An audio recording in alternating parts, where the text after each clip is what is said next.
Hey everybody, it's your old pal Chuck. And if you're not seeing a backdrop, if you're not seeing the fancy intro, you know that only means one thing. It's time for another episode of Off the Shelf. This is my periodic but sort of scheduled synopsis and update on the various figures I've reviewed as I literally take them off the shelf and pack them away in their packaging. Since as get new figures in, I rotate older figures out on my very limited display base. And this is actually surprisingly an off the shelf that I'm having to do a little bit sooner than expected. It's just because I realize this is the first time in a while that I have two current and running Transformer lines that I'm basically going in for all the figures as they're released, and that's the Studio Series 86 and the Kingdom line. Cyberverse was a little more sparse, a little easier, a little more spaced out, but that first wave of Kingdom, that first wave of Studio Series 86 hit at the same time.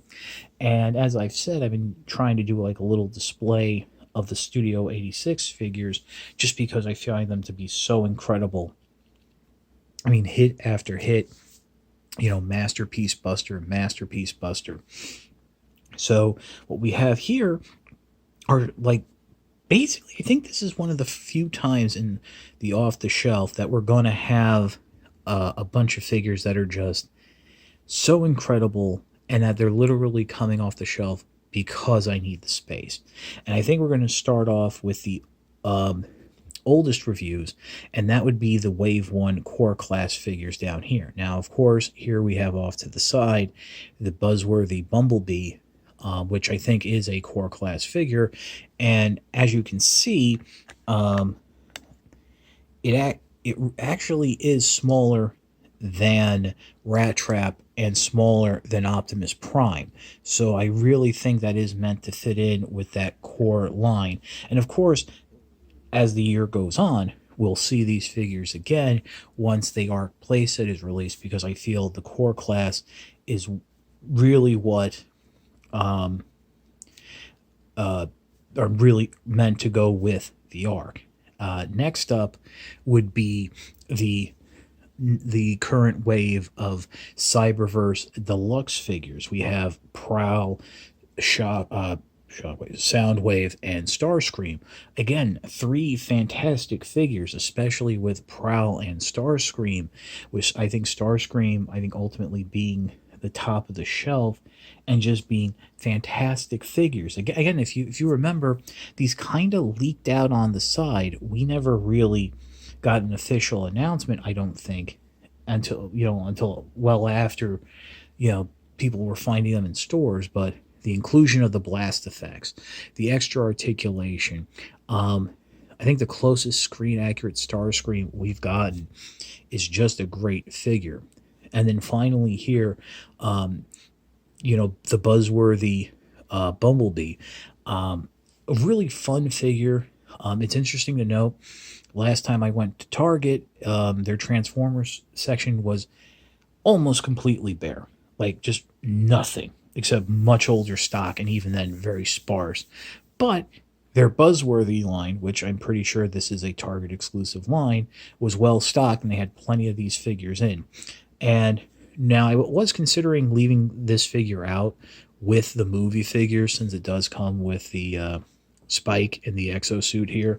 But ultimately, I'm using the Netflix Bumblebee for that, as I feel it scales a little bit better with those figures than this figure does. But I think ultimately that figure is going to disappear at some point, just because the space of the actual movie and movie season 3 figures is going to necessitate it. But again, these were all fantastic figures. If you wanted me to pick out some favorites right off the top, Starscream, Prime, and Vertebrake, definitely out of this group, the three that I think you should really make an effort to seek out. But I also want to touch on the fact that I have heard from a lot of people who've gotten a vertebrae. There has been breakage in terms of removing the tail from either the hand or from the peg. And actually, I did have an issue where if it's cold enough, the plastic will stick and it, will just pop out. So be careful with that. As always, be mindful.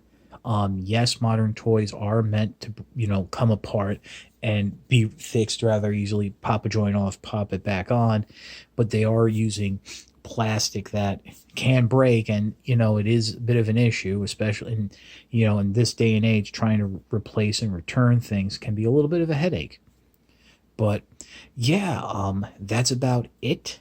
On one quick note, some of you might be able to tell this is being recorded at night. The new semester of college has started, and my sister's schedule is a little bit different, so you might be noticing some of my videos are being filmed at night. That's just the way it is in terms of timing and things like that.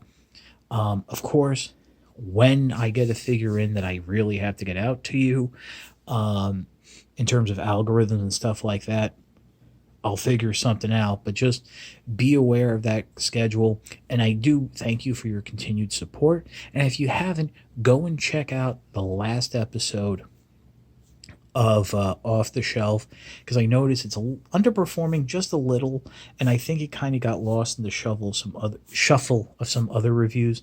So I know that those of you who watch Off the Shelf are really dedicated to it, and I really like doing this because it gives me that, as I said, that chance to update my opinions on these figures. So, as always, this is your old pal Chuck. Join the Patreon, www.patreon.com/ChuckDog1999. Card here in the corner, description below. You know the deal from my regular reviews. As always, we will see you next time.